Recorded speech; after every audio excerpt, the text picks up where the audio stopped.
Welcome, welcome, welcome, everyone. It is yours truly, your favorite college for free coach. Yay! And this is another edition with the College Prep Boss. And so, what I decided to do was to do something different. Talk about some frequently asked questions. I get tons of questions, whether it's people inboxing me, people posting on the page, people sending me emails.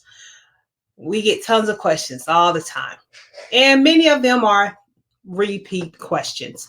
So I thought I would just do a couple of frequently asked questions in preparation or leading up to this week's parent panel. We're going to bring some of our college for free parents to share with you lessons learned, tips, share advice to help those who, are to follow, who have students in the pipeline or getting ready to send their kids off to college, how to better prepare, how to get ready, what you should do, what you should stop doing, all that great stuff. If you joined last Saturday, we had the college students talk about their experience and provide advice for the future college students. So this week we're going to have the parents and they're going to share their story. So mark your calendar for Sunday and make sure you tune in because you really, really, really don't want to miss it. If you have questions you want me to ask them, go ahead and drop it in the chat and our inboxes, and we will get those questions answered when we get together on Sunday. All right. So let's just kind of talk about, frequently asked questions. We're gearing up for our next cohort, and people, this time we're late on our information. We hadn't put out anything about our seniors. Some of our seniors are still actually finalizing where they're going. And part of it is just, I call it the COVID effect. And then there are other seniors who they already know where they're going. They got the money taken care of, and they're great. And so we're excited for them. We're celebrating them. So we'll share some of the pictures of some of our graduating seniors. Everybody hadn't done their full regalia, the pictures and all that great stuff. So we're going to share those we do have.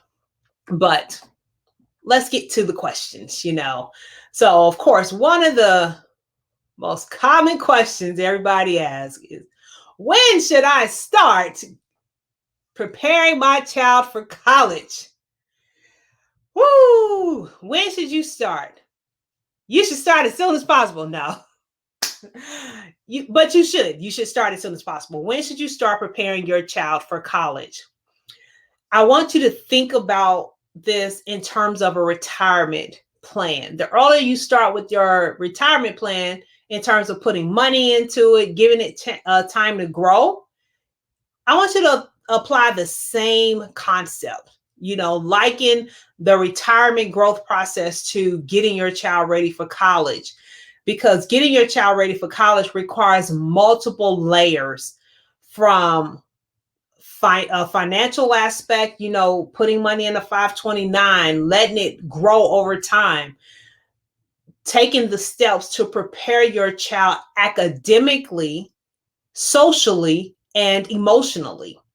And there are things you can do to get them ready. And it's not something you want to wait till the last minute to do. There are so many implications when it comes to being prepared academically, socially, and emotionally. So you have to start that process early. Now, I don't want parents thinking, well, heck, my child's going to be a senior next year. We're behind the 8 ball. Yeah, you're behind, but it doesn't mean there are not things you can't start and do today. So we believe in start where you are and let's try to make the best of it. Many of our families come to us later in the process, later than we would like them to come to us. But the benefit of hiring, the benefit of signing up for our program is it helps them to catch up quickly. It helps them to, in some instances, make up for time. So you want to start as soon as possible. It's really never too early to start. There are things you can do when your child's in elementary school to help get them ready for middle school. There are things you do in middle school to help get them ready for high school. And then, of course, there are things you do in high school to help get them ready for college. So it is a progressive process. The earlier you start, the greater the return. The earlier you start is also very instrumental when your child is looking to go to what we call a highly selective school, a very competitive school. So schools like your Ivies, schools like we're here in Georgia, you're talking about going to an Emory or Georgia Tech. There are things you got to do a lot earlier in the process compared to other schools. So start early. And that means start today.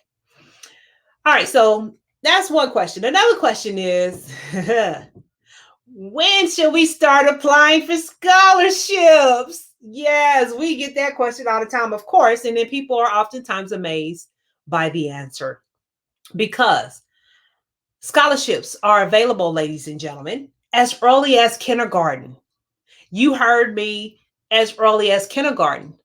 Similar to the retirement analogy, the earlier you start, the more time you get to practice, hone your process, and apply for scholarships multiple times.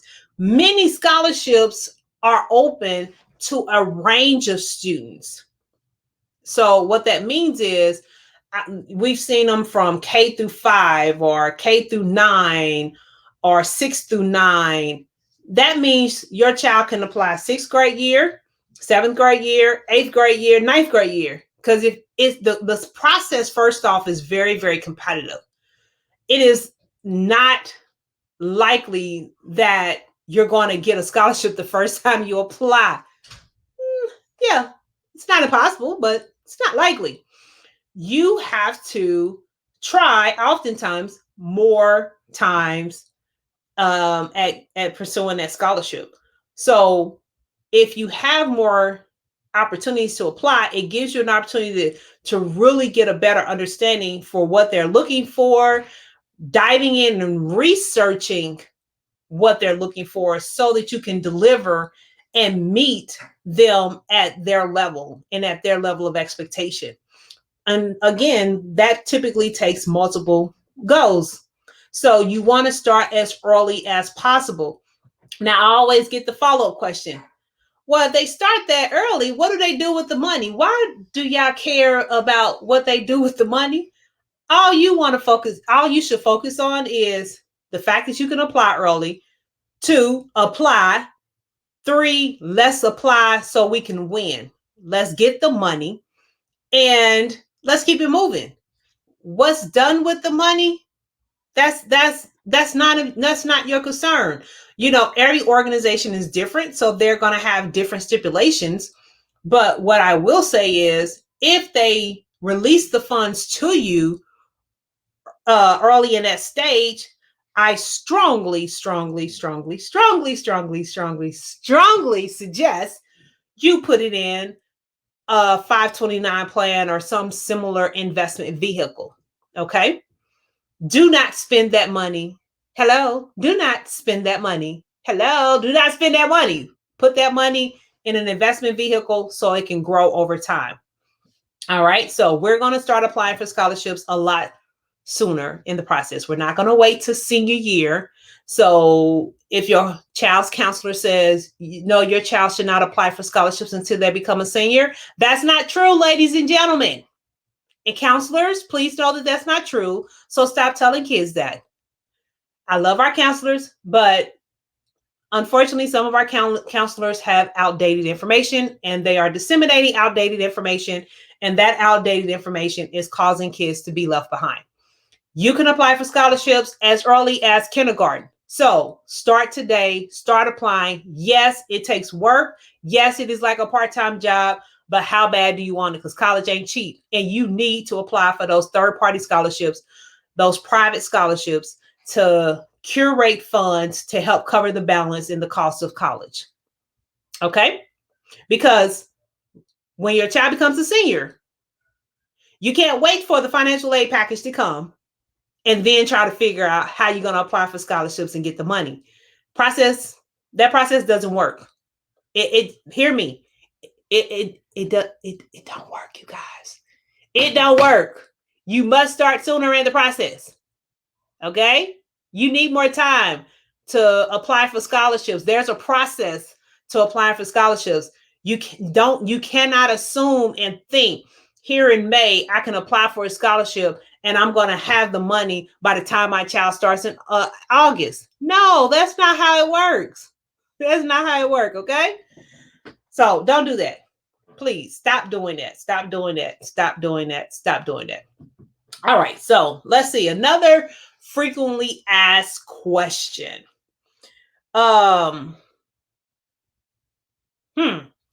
ACT or SAT? Should we still take ACT and SAT? The answer is yes. I know there have been challenges with tests constantly getting canceled. That's beyond your control, but you should continue to pursue that pathway, and here is why. Until the process totally changes, you have to err on the side of precaution and position your student to minimize any opportunity for them to be rejected in the process. Because when you start talking about college, getting admitted is one thing, and that's actually the easiest part of the process, believe it or not. Getting admitted is one thing. Getting school paid for is a whole nother beast within itself. So what a school requires for your scholar, for your baby to get admitted, oftentimes is different from what is required for them to get funding from the school. There's different types of funding that exist. You got need-based funding, you have merit-based funding, you have a combination of the two. Depending on where you fall, you will only qualify for one or the other, or you operate in the sweet spot, you qualify for both. But that is limited to the funds that's coming from the school. So that's going to drive a lot of your decision-making process in terms of the school, the types of schools you apply to, etc. But going back to the question around ACT and SAT, should you still pursue it? The answer is yes, because when it comes to merit-based scholarship, there are schools who still require a test score in order for you to be considered for merit-based scholarship opportunities, for your child to be considered for the honors college. And honors college typically produce scholarships in many cases.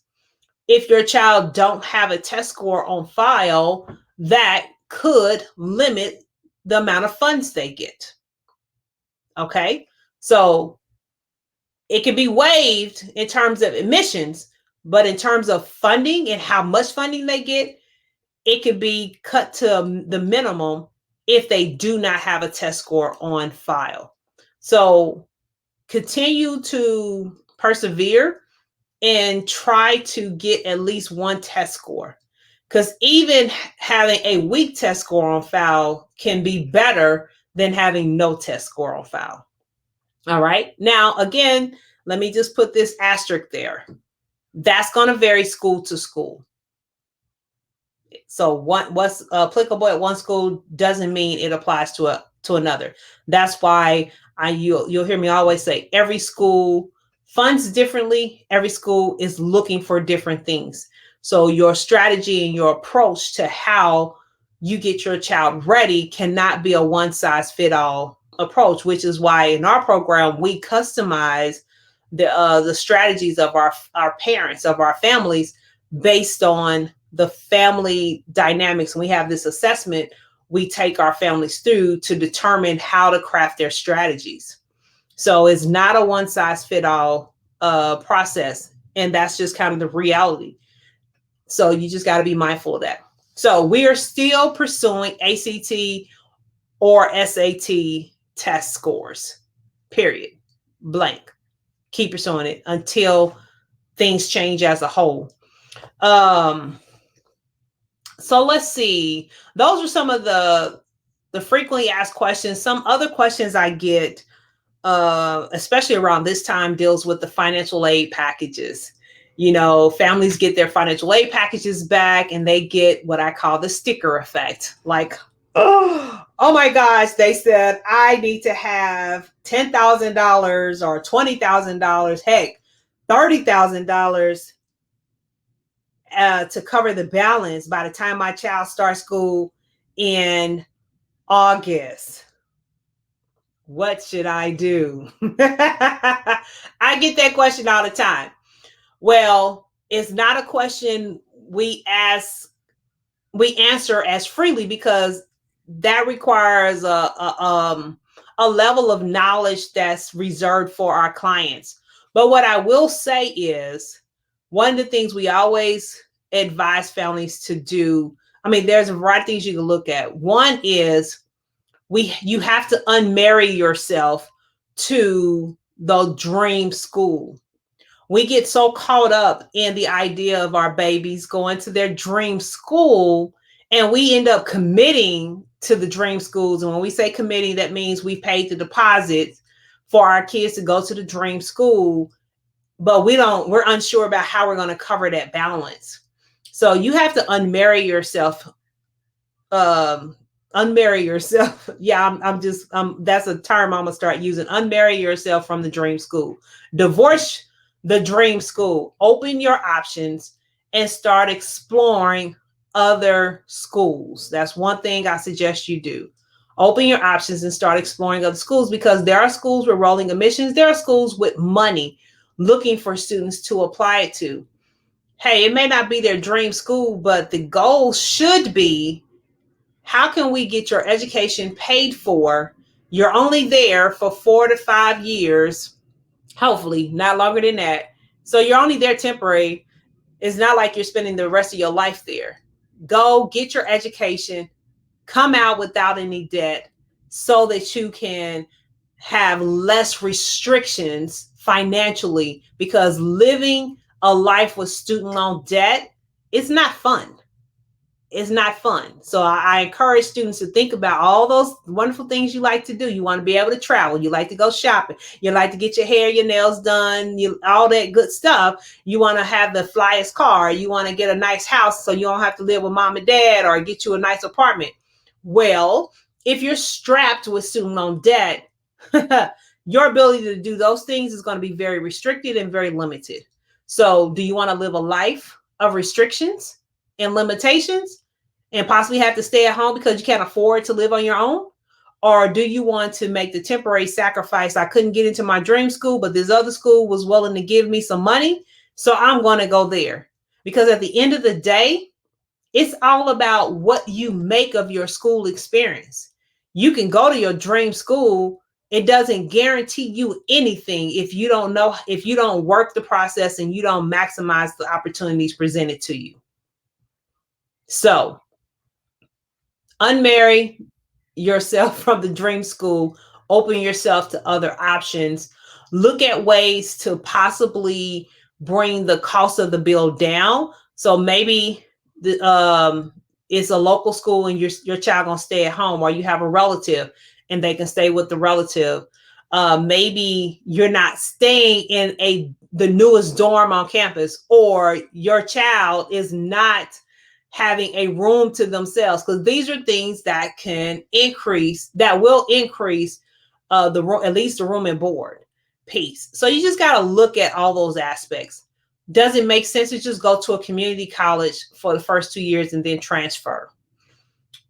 So those are just some of the things I would say start looking at and start considering before you make any final decisions, because August is around the corner. And that bill is going to come due real quick. If that bill is not due, parents, let me help you understand. Colleges, they don't care. Some will offer you a payment plan. You got to make sure if you take a payment plan, you can honor the payment commitment. You don't miss any payments, because if you become delinquent on your payments, some will let your child stay in, and then you have this bill to pay in order for them to come back the following year. Or some schools will administratively withdraw your child from their classes, from the school, and go and give them basically an eviction notice and tell them to call you to come and pick them up because their balance, their outstanding balance is due and it's overdue and you haven't paid the bill. Colleges are businesses. So when you don't pay, you don't get any services. All right. Now, I also want you to understand the ramifications of that decision. And this is the same thing if you are scraping to get the funds to cover year one. Because if you're scraping to get the funds to cover year one, years 2, 3, 4, and 5 is going to be that much more difficult to get. Because you always got to factor in schools typically increase their fees at least 5% every year. So you got to factor in the 5%. You got to factor in 5%. You also have to take into consideration, especially with loans, if you need a loan year one, you're going to need a loan for the remaining years. Now, outside of the student loans, when it comes to private loans or parent loans, there's no guarantee you will get that loan every year. So if you set your child up for an unsustainable situation, there is a great chance they will not be able to graduate from college because of the lack of affordability. If your child owes a school money, they cannot transfer to another school.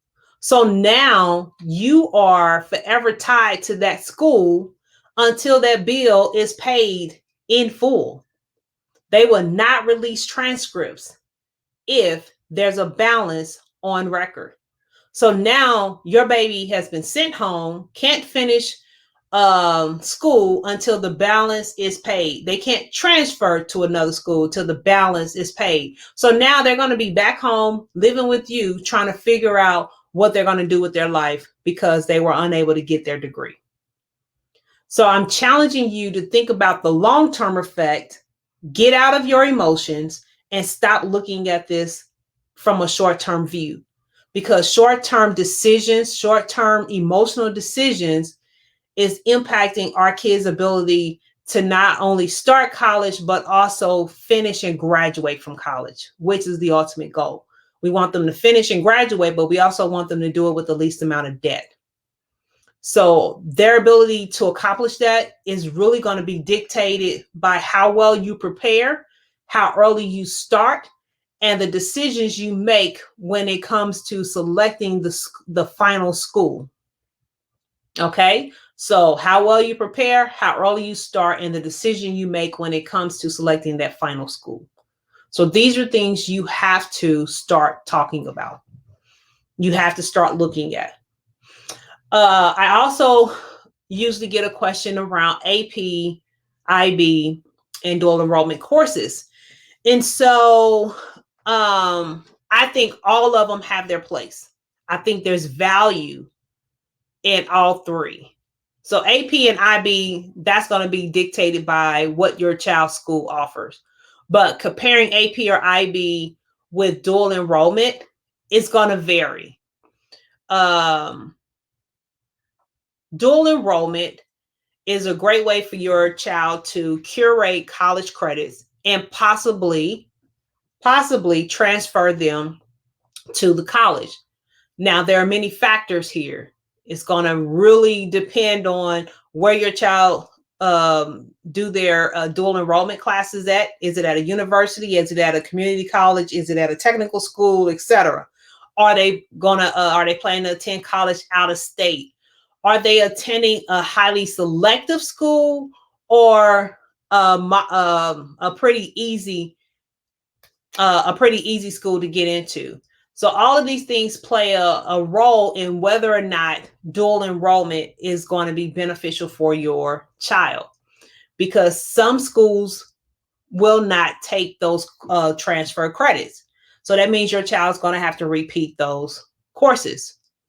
Now, dual enrollment, the great thing about that is if they accept the transfer credits, hey, those are classes you don't have to pay that expensive tuition costs for when they're at college. And oftentimes it saves you a year to 2 years, depending on when your child start the process and how many courses they take, it can knock off a year to 2 years worth of classes. And that right there is a huge savings just by itself. So you really have to weigh a variety of factors. And then, of course, AP and IB courses, they represent the rigor that needs to be represented on your child's transcript. But the other part of this you got to look at, in order to get the college credit, if the school accepts college credits from by taking the AP test or the IB test, your child have to take those tests and pass with a certain score level. Every school is going to vary in terms of the scores they will accept. Very few there. I mean, there are some schools who will accept a 3, not that many, and sometimes it may be a 3 in certain courses, and it has to be a 4 and a 5 in the other courses. So it's going to vary school to school. Most schools fall around the 4 and the 5 range. So that's where your scholar will have to be when taking those courses. So for those babies who's currently taking their AP test now or their IB test, that's where you always want to aim. You want to aim for 4 or 5 because that increases your chance of receiving college credit for those particular classes, which means you don't have to take them when you get to college. So again, there's value on both sides. You have to look at what's the best fit for your scholar. So we look at a variety of things when we're working with our scholars in mapping out their curriculum, what classes they should take every school year to ensure they're taking the right courses that sets them up to get admitted into the programs they are looking to pursue. There are some programs with very specific requirements, like STEM programs. If your child is looking to go in anything around technology, even something like pharmacy, there are particular fields where your child has to complete certain levels of math before they graduate, certain levels of science. And so this is why you have to start the process earlier. So that way you set them up, because those more challenging courses, there's a path to those courses. There are prerequisites the student must complete. And oftentimes it starts with the level of classes your child starts taking their 9th grade year. If they don't start off at the right level, it's going to be impossible for them to get to the level they need to be by the time they are a senior. And so what that does to a student is, the more competitive programs, they may not receive an acceptance letter because they don't have the classes they need to deem them as college ready in the eyes of that institution. Or the school may accept them and they have to take all these prerequisites before they get to the core classes outlined in the core curriculum for that program. So that means they're going to have to take those additional prerequisite classes. So that means more classes outside of the required classes. And that's more money and that's more time. And that's how students sometimes can end up in college for 5 and 6 years. So when I talk about course selection and starting early in the process, that is why we say at the latest you want to start in 8th grade year, so you can make sure your child is enrolled in the right type of courses starting their freshman year of high school. There's a domino effect here. Timing is everything when it comes to college admissions and college funding. All right. So I hope you really take heed to the information that's being shared, because even if you don't become a client, because we can't help everybody, I at least want you to take the knowledge, apply it, have these conversations, challenge your child's counselors to do what you need them to do. Advocate for your students. The more informed you are, the greater the chance you have to advocate in the right way and hold them accountable to making sure your baby, your scholar, your child is deemed college ready by the time they graduate. Now, if they decide, hey, I want to go to technical school or do the military route, hey, that's fine too. But you don't want them to get to their senior year and they're missing stuff. You rather them be prepared so that way they have options. Hey, I could do the 4-year path. I could do a 12-month trade.